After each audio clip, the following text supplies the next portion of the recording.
Ingat, kita tuh hidup bernegara dikelilingi oleh budaya. Kita nggak memiliki tuh budaya malu, budaya mundur gitu. Nggak ada. Karena budaya kita adalah budaya muka tebal dan muncul kalau ada prestasinya aja.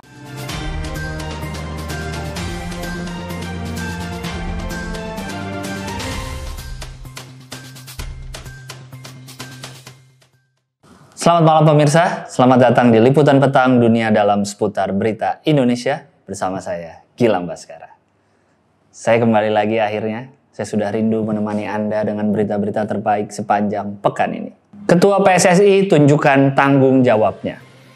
Tindakan aparat saat tragedi Kanjuruhan sudah tepat.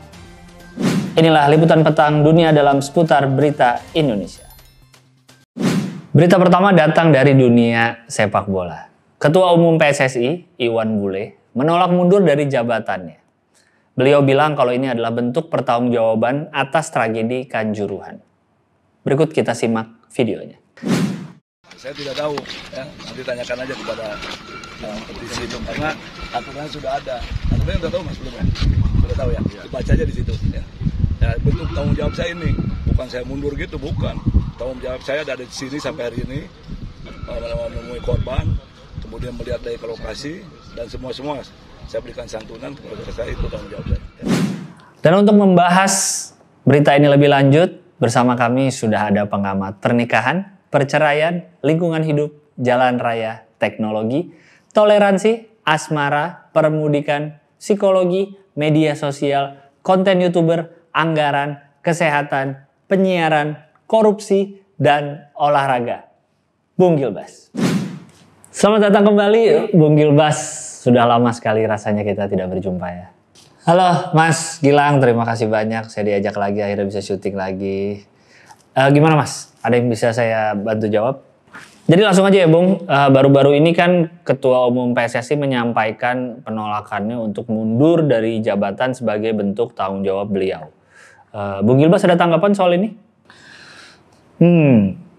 Pernyataan beliau ini sebenarnya sangat beresiko karena potensi menimbulkan gaduh di saat seperti ini.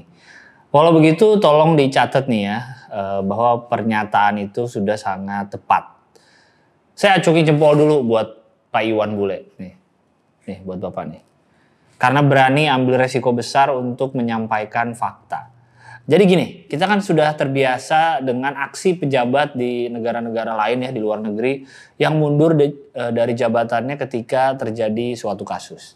Padahal itu bukanlah budaya kita. Ingat, kita tuh hidup bernegara dikelilingi oleh budaya. Kita nggak memiliki tuh budaya malu, budaya mundur gitu, nggak ada. Karena budaya kita adalah budaya muka tebal dan muncul kalau ada prestasinya aja. Itu tuh baru budaya kita. Contohnya gini, ketika timnas juara nih, menang. Siapa yang ngangkat piala? Bisa dilihat tuh videonya. Siapa yang muncul paling depan dibanding para pemainnya? Siapa coba yang posternya juga pas ngucapin selamat paling gede fotonya di antara yang beneran ikut main di lapangan dan bikin juara. Nah kayak gitu budaya kita tuh.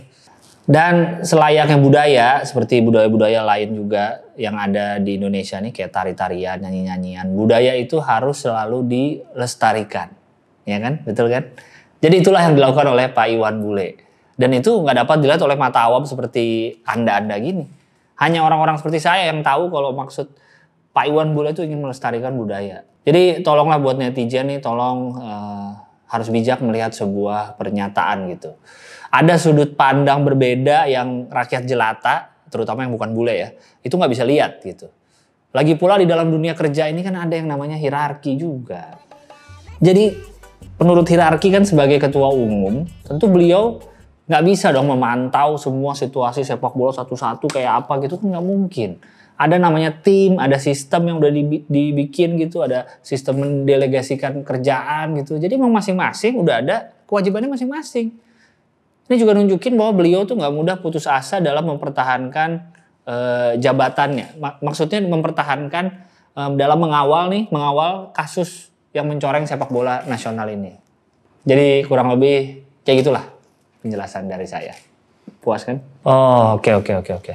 Baik Bung, saya sudah paham perspektif Anda. Terima kasih. Jadi begitulah pemirsa, sudah pada dengar semua kan penjelasan dari Bung Gilbas itu.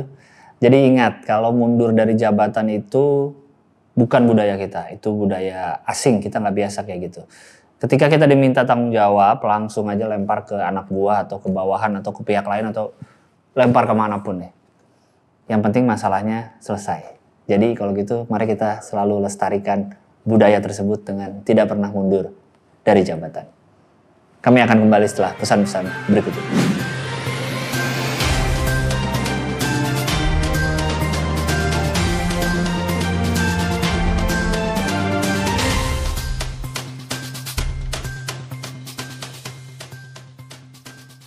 Sekarang kita masuk ke berita kedua. Banyak netizen menyalahkan aparat dalam tragedi Kanjuruhan, terutama keputusan dalam menggunakan gas air mata, karena itu dianggap menjadi penyebab utama terjadinya tragedi ini. Mari kita lihat dulu komen-komen netizen tersebut.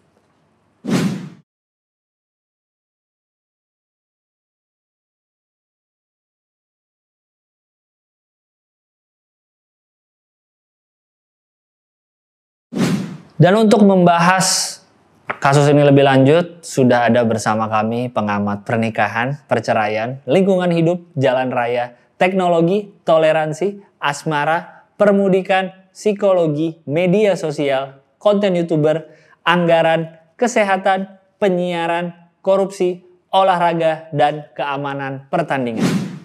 Bung Gilbas. Selamat datang kembali Bung Gilbas. Untung tadi belum pulang ya, jadi masih bisa syuting lagi kita. Aman Mas Gilang, saya belum pulang kok. Tadi saya lagi masih nyari-nyari perahu karet. Banjir soalnya di daerah yang banyak sumur resapannya. Oh, karena banjir tadi ya di depannya. Oke Bung. Bung, sekarang kita mau bahas yang agak serius dikit nih, yaitu tentang marahnya netizen terkait peran aparat di tragedi Kanjuruhan. Bagaimana posisi Bung Gilbas dalam kasus ini?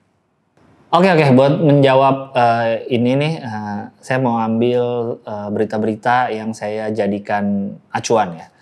Ini berita pertama tentang Kapolda yang sebut kalau itu semua sudah sesuai prosedur. Karena memang betul, ini udah sesuai prosedur semua.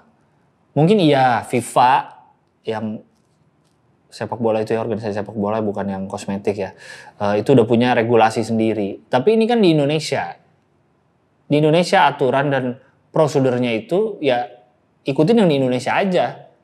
Paspor aja kita bikin regulasi sendiri kok, nggak ada kolom tanda tangannya, dibikin tulis tangan gitu. Apalagi cuma sekedar sepak bola doang. Sekarang nih saya ambil dari berita kedua nih, yaitu polisi pengamanan stadion tidak membawa senjata. Ini juga fakta baru yang cukup mengejutkan karena ternyata mereka tuh nggak bawa senjata. Ini menjadi insight buat kita semua. Apa sih yang dimaksud definisi senjata itu tuh, menurut KBBI terutama. Senjata itu adalah alat yang dipakai untuk berkelahi atau perang.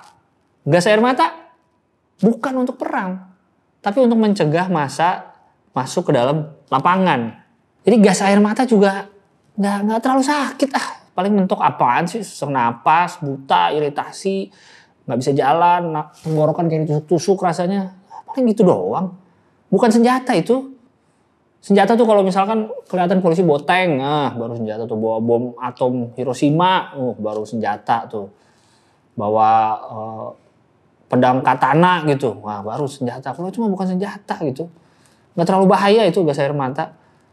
Lebih bahaya jilat kue ulang tahun. Apalagi ulang tahun TNI. Itu bahaya tuh. Bisa bikin dipecat lagi. Jadi kurang lebih kayak gitulah penjelasan dari saya tuh. Semoga bisa mengerti ya netizen-netizen yang lagi rame-rame nih, yang netizen-netizen awam soal senjata dan soal pengendalian massa nih harusnya mengerti apa ucapan saya gitu. Dan saya tekankan nih, saya bicara kayak gini tanpa ada tekanan dari pihak manapun. Nggak ada sama sekali, nggak ada. Aman, saya itu pikiran saya sendiri. Nggak ada yang maksa, neken, nyuruh-nyuruh saya biar belain siapa gitu, nggak ada. Aman. Oh begitu. Oke, baik Bung. Terima kasih banyak atas penjelasannya. Jadi itu dia pemirsa. Barusan juga ada titipan pesan lagi dari Bung Gilbas. Kalau dia tidak ada... Jadi ada titipan pesan lagi dari Bung Gilbas kalau dia tuh pendapatnya murni, karena buah pikiran dia sendiri dan tanpa ada paksaan dari pihak manapun. Iya, tanpa ada paksaan, tapi berulang-ulang terus diomonginnya. Ya udahlah. Sekian liputan petang dunia dalam seputar berita Indonesia. Saya mewakili kru yang bertugas mengucapkan terima kasih dan selamat pagi.